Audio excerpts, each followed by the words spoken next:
I will simply say Ronald Reagan killed 20 first graders in Newtown, Connecticut. Now, I can hear right-wing heads exploding all over the country. In the roughly 2 months since then, Ronald Reagan's also been responsible for more than 1,500 gun deaths in the United States, or at least many of them. 2 of those gun deaths happened in Boynton Beach, Florida over the weekend. 45-year-old Isidro Zavala went to the home of his wife and his 2 kids on Saturday armed with a pistol and a semi-automatic Tech-9. It's a semi-pistol. I've actually fired one. It's bigger than a pistol and smaller than a rifle. Last year, Isidro's wife had filed for divorce. So he decided to kill the 2 kids right in front of her. He told her he wasn't going to kill her. He wanted her to stay alive and suffer watching her own 2 children killed in front of her. So he then strangled one of his sons to death, then turned the gun on his other son, shot him dead, and then this guy shot himself, leaving his wife to deal with the carnage. 2 more dead by way of gun, 3 killed by Reagan. And then there's what happened in Texas on Monday, where misplaced dog poop led to the deaths of 2 more Americans by guns. A 75-year-old Dallas man accused his neighbors of dumping dog poop on his patio from the patio up above, and since he had a gun on him, he decided to use it. He walked out to the patio, looked up, saw one of the neighbors standing on the patio above him, shot her dead. He then walked up the stairs into the apartment, shot her boyfriend dead too. This couple had 4 kids. Fortunately for the kids, 3 of them were away from home, and there was an infant in the apartment who was either ignored or missed. But those 4 kids are now going to have to grow up without parents because of the policies of Ronald Reagan. Right now, Congress is considering gun control legislation. There's no question more background checks will lead to fewer weapons in the hands of criminals and fewer gun deaths, but this isn't about guns. There's also no question that a ban on high-capacity magazines could save lives in future mass shootings, but this isn't about high-capacity magazines. The one thing no one's talking about when it comes to gun violence in America is Ronald Reagan, the guy who brought us 32 years of Reaganomics and thus soaring inequality across our country.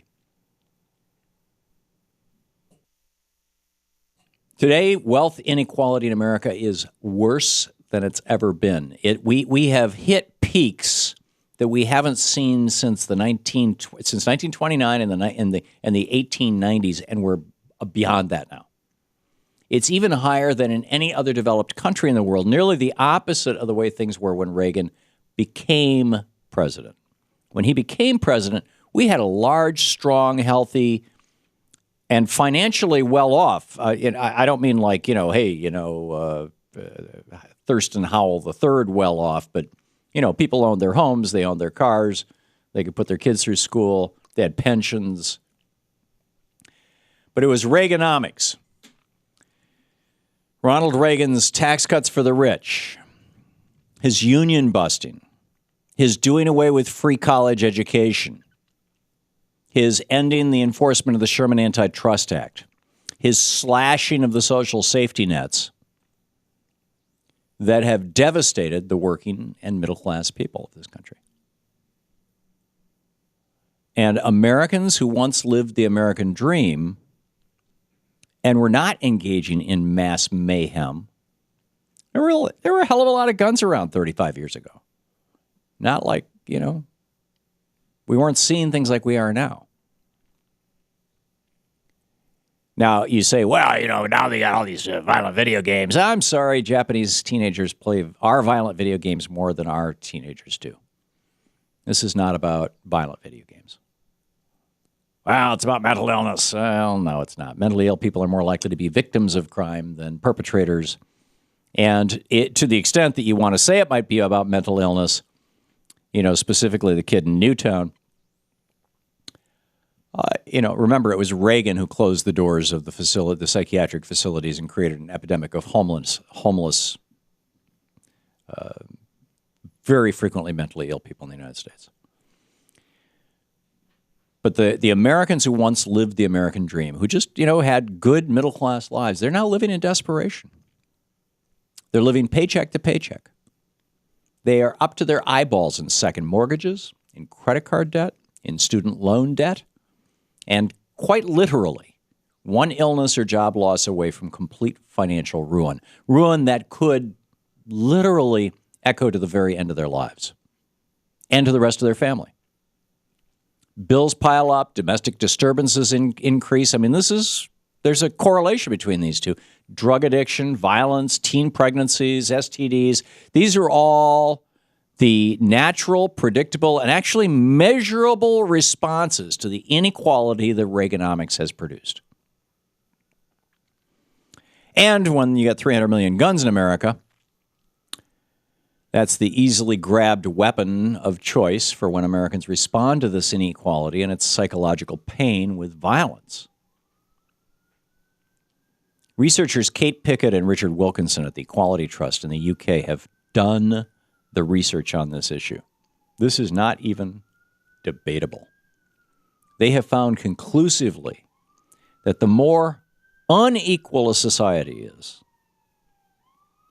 the more social ills it has, from violence to drug abuse to mental illness and dozens of other problems. The U.S. is an outlier way up at the top when it comes to gun violence, and also one of the most unequal nations in the world thanks to 32 years of Reaganomics. Singapore is the only other nation studied that had higher levels of income inequality than the United States, and it doesn't have near as many homicides, which might have something to do with the fact that it's extremely difficult to own a gun in Singapore. In Singapore, you have to get a license, provide justification for why you need the gun, like target shooting or self-defense. If you choose target shooting, you have to store your gun at an approved gun range. If you do get a gun, it will be a small caliber one, as pistols over 32 caliber, and all automatic weapons and semi-automatic weapons are outlawed. So this strict gun control might explain Singapore's lack of homicides despite huge inequality rates. It's also a nation that's basically one city. But here in America, we have no such gun control. But we do have wealth inequality that rivals the Roman Empire, again, because of Ronald Reagan. And that's a large part of what's fueling the violence, which is why any gun control legislation, short of virtually banning most guns like Singapore did, is really going to do little to confront this orgy of gun violence in America. Only when we address the real force behind inequality and the violence it produces, Ronald Reagan and his skewed economics, only then can we do something about the thousands who die every year by way of the gun in America. Ronald Reagan and those who've carried his middle class of destroying vision forward, they're the real triggermen behind all these murders. I mean, yes, an assault weapons ban would do something to cut back the firepower associated with American violence. But rolling back the Reagan tax cuts and thus bringing back the middle class, ending the insane trade policies that we've seen since the Reagan era, ending Reagan's ending of the enforcement of the Sherman Antitrust Act and breaking up some of these big companies, all of that basically bringing the middle class back to America, restoring free or very, very inexpensive college education. When Reagan came into office, if we simply undid the damage of 32 years of Reaganomics, it would do more than any gun control legislation ever. This is the Thom Hartmann Program. And so, therefore, I say Ronald Reagan played a role in killing those kids in Newtown. You think I'm wrong? Give me a call.